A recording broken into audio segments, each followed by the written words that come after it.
There is a particular kind of frustration that comes with staring at a dark ceiling at 2 a.m. It is a quiet, lonely frustration.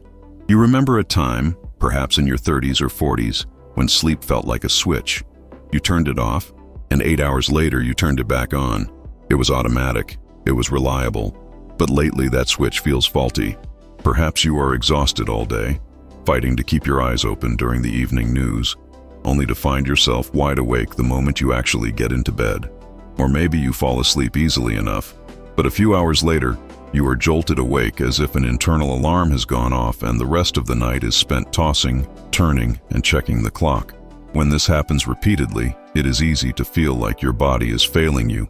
You might worry that this is a permanent decline, or that you have lost the ability to truly rest.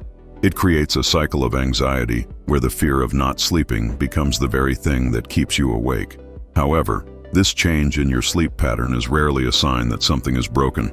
It is usually a sign that the internal landscape of your body is shifting. The machinery that governs rest is changing its rhythm, and it requires a different approach than it did 20 years ago. You are not losing the ability to sleep. You are simply navigating a new biological season. To navigate this new season, it helps to understand the mechanics of why it is happening. We often think of sleep as a passive state, something that happens to us when we stop moving. But sleep is actually a highly active, complex biological process driven by 2 opposing forces. Imagine a scale in your mind. On one side, you have the alert signal, which keeps you awake and functioning. On the other side, you have what scientists call sleep pressure. For sleep to happen naturally, the alert signal must drop, and the sleep pressure must be high enough to weigh down the scale. In your younger years, this system was robust. You built up sleep pressure rapidly throughout the day. By the time 10 p.m. rolled around, the pressure was so immense that sleep was inevitable. However, as we enter our 60s and beyond, the chemical responsible for this pressure, a molecule called adenosine, doesn't accumulate as efficiently as it once did. Adenosine is essentially a byproduct of being awake. The longer you are awake, the more of it should build up, making you feel heavily tired. But as physiology changes, the receptors in the brain that catch this chemical become less sensitive. This means that even if you have been awake for 16 hours, your brain might only register 12 hours of pressure. The signal to sleep is weaker. This is why you might feel physically tired. Your muscles are weary, but your brain feels oddly light and active. The heavy blanket of sleepiness that used to knock you out is now more like a thin sheet. Simultaneously, the other side of the scale, the alert signal, often stays too high. This is where the stress hormone, cortisol, enters the picture. Historically, cortisol is supposed to peak in the morning to wake you up and slowly decline throughout the day, reaching its lowest point at midnight. This drop is what allows the body to relax. For many adults over 50, this curve flattens or becomes erratic. Years of low-level stress, inflammation, or simple aging can cause cortisol levels to remain elevated in the evening. Instead of a gentle slope down into relaxation, the body remains in a state of low-grade vigilance. You are trying to sleep, but chemically, your body is waiting for an event.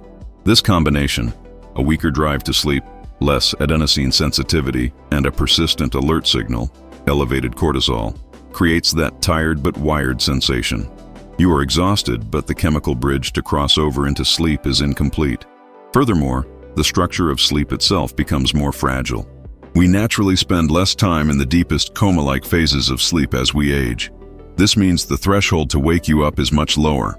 A creaking floorboard, a change in temperature, or a full bladder that you would have slept through 10 years ago now pulls you entirely out of rest. Once you understand that this is a chemical balancing act rather than a personal failure, the solution shifts. We stop trying to force sleep and start looking for ways to support the balance. We need to help the body build that pressure and lower that alert signal. Since we cannot simply command our biology to revert to how it was in our 30s, we have to use strategy. We can implement specific protocols to help the scale tip in the right direction. The first strategy is protecting your sleep pressure. Because your brain is less sensitive to that sleep chemical, you need to hoard it carefully. This often means rethinking the afternoon nap. In the past, a 20-minute nap might have been refreshing. Now, that same nap might burn off just enough adenosine to ruin your night. It is like snacking before a meal. You ruin your appetite for the main event. If you are struggling to stay asleep at night, Try eliminating daytime sleep entirely for 2 weeks. It will be difficult at first. You will feel drowsy in the late afternoon. But by pushing through that drowsiness, you ensure that when your head hits the pillow at night, the chemical pressure is at its absolute maximum, giving you the best chance of staying asleep. The second strategy is stimulus control. This addresses the wired feeling.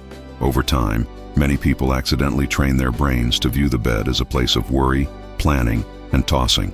If you wake up and cannot fall back asleep within 20 minutes, the most helpful thing you can do is leave the room.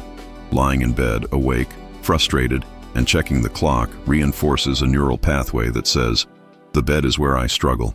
By getting up, keeping the lights dim, and doing something mundane, like folding laundry or reading a dull book, until you feel sleepy again, you break that association. You are teaching your brain that the bed is exclusively for sleep, not for struggle. The third strategy focuses on lowering the alert signal chemically. Sometimes lifestyle changes alone aren't enough to calm a nervous system that has been running high for decades. The body may require additional raw materials to downregulate that cortisol and encourage relaxation. This is where natural support can play a role. There are specific nutrients and botanical elements found in nature that are known to support the body's braking system. These are not about knocking you out artificially, but rather supplying the body with what it needs to dampen the alert signal. For instance, certain minerals are essential for muscle relaxation and nervous system interaction. If the body is deficient in these, it remains twitchy and tense. Providing the body with these foundational elements can help bridge the gap between tired and asleep. It is about giving your system the resources it needs to lower the volume on the day. Many people find that adding a high-quality, natural support to their evening routine acts as a signal to the body that it is safe to let go. It complements the behavioral changes, working from the inside out to smooth the transition into rest. If you are curious about what this type of natural support looks like and how it might fit into your routine, there is a link in the description below. It details a specific option designed to support these natural rhythms without harsh side effects. The journey to better rest after 60 is not about perfection. It is about patience and observation.